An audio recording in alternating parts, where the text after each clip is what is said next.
name is Matt, and you may have come on some of my walking tours in the past. If you've ever joined one of the Fun London tours, we focus on some of the more sort of unusual and quirky aspects of London's history, all around Fleet Street, around the city, around Westminster. I'm a qualified City of London tour guide lecturer and also a City of Westminster tour guide lecturer as well.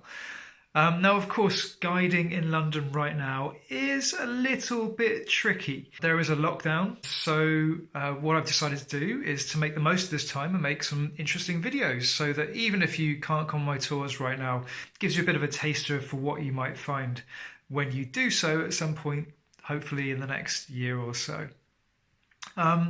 And the real focus of what I'll do is really based upon some of my favourite stories. You know, there's some brilliant stories about some of the more sort of really interesting characters, the colourful history of some of the buildings in London. So I'll be giving you a presentation about some of these people and some of these stories over the next few weeks. Now, the first one I'm going to talk about is my favourite. My favourite is about the Savoy Hotel. And about a cat called Casper.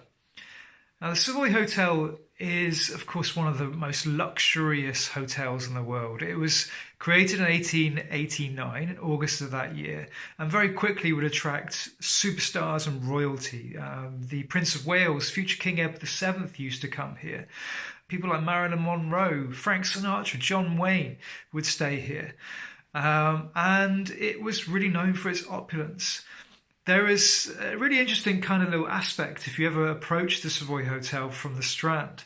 And you'll notice there's a little private road that leads off to the main entrance and also the theatre of the Savoy on the right-hand side. And it's interesting because you drive on the right. There's actually an Act of Parliament that decrees that you must drive on the right. And this, we're not entirely sure why this was. There's lots of different theories which run around. But one thing for sure is that taxi drivers who are dropping people off by the theatre can then just sort of make their way around this very tight turning circle around which all taxi drivers should be able to turn. And then they can pick up more guests from the hotel.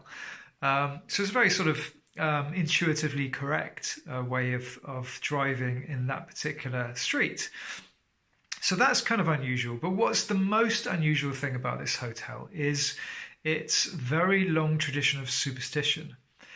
So we're going to go back to the late 19th century, 1898 to be precise. And in that year, there were a group of merchants, a group of very wealthy business people who came here for a meal. The whole meal was organised by a famous diamond merchant by the name of Wolf Joel, who was based in South Africa, but he was here on business. And he arranged a group of 14 of them in total to turn up for a meal. Now, at the very last minute, one of the group decided not to attend the meal, leaving 13 people sat here. Now, of course, in those days, and even to this day, some people are very superstitious of the number 13. And so the conversation apparently at this point started turning to what was going to happen to the first person who got up from the table. Is this person going to be cursed with terrible luck from that point onwards? And so the story goes that then they just sat there for a while, getting more and more drunk, talking more and more about superstition, until eventually, after one too many beers and brandies, Wolf Joel said, "Okay, enough of this. I need to go to bed." So he got up, threw his napkin down, went up to bed. Now, he slept soundly, apparently, and the next day he was completely fine, as were the other people in his dining party. So then, shortly afterwards, he returned to South Africa. When he went into his office in Johannesburg, he walked into it and amazingly, at that point, he was confronted by a guy with a shotgun. There was some kind of altercation, and in the fracas, Wolf Joel was shot dead. Now, as a consequence of this, the Savoy Hotel had some very bad publicity. It had only been in business for around 9 years, and so this was considered to be really bad luck. They just dined at the Savoy. Maybe it was an unlucky hotel to eat in. Now, the story about Wolf Joel was front page news around the world. He's very wealthy, very influential. He was one of the Joel brothers, very rich business people. And he left an estate worth around £1.2 million in those days, money, and was buried actually in London, in Willesden. So with this happening, the Savoy said, well, we need to cast aside any kind of idea that we're an unlucky hotel. And so they cast out their net to find somebody who would want to work as a footman, who would also work as a 14th guest. So whenever 13 people turned up for a meal, they would be joined by this guy who would sit down at the table and join in the party. This was a position that was filled for over 20 years until eventually in the middle of the 1920s, the Savoy Hotel decided that they were going to undergo some kind of restoration project. And so they asked the artist, a guy called Basil Ioannidis, to do some work to create a lucky replacement for this footman. And so he came up with the idea of something quite interesting.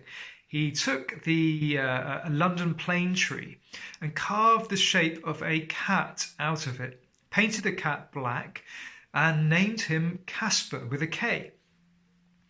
And from that point onwards, Casper would be brought in every time 13 guests were dining for a meal and would be sat at the table and would be given a napkin tied around his neck and would be served all the courses of the meal. And amazingly, to this day, they still have the same tradition. You can actually go inside the Savoy Hotel and see Casper. He's generally on display just inside the foyer on the right-hand side as you go in. I guess you just sort of pretend that you're actually staying in the hotel, dress up nicely, or that you're going for a meal. But just having a quick look, there's a nice little plaque there as well telling you a little bit about his history. So he's about 3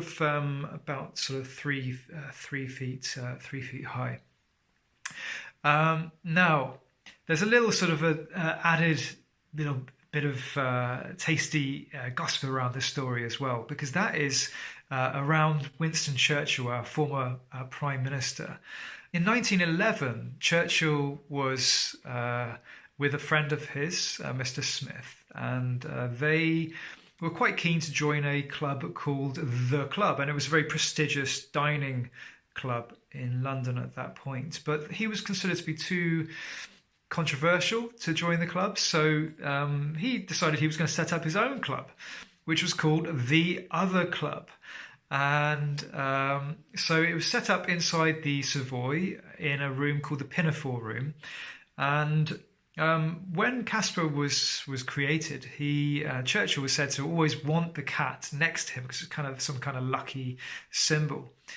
And during the Second World War, there was a bit of a problem because a group of Royal Air Force pilots got drunk and put into operation what was referred to as Operation Casper. And so they had 2 decoys who decided that they were going to steal the cat, but they were actually the decoys, so they put empty bottles inside a bag and also inside one of their coats, and so they were stopped by the staff. But the chief intelligence officer decided he was going to take him, and he took him underneath his cloak, his raincoat, and took him out onto through the main entrance onto the Strand, and they kidnapped the cat. And the story goes at this point that Winston Churchill was rather upset that Casper was nowhere to be seen when he turned up for his every Thursday dining experience with the Other Club, and asked for his whereabouts. Now, he got quite far away. We don't know exactly how far he got, but eventually Casper was returned.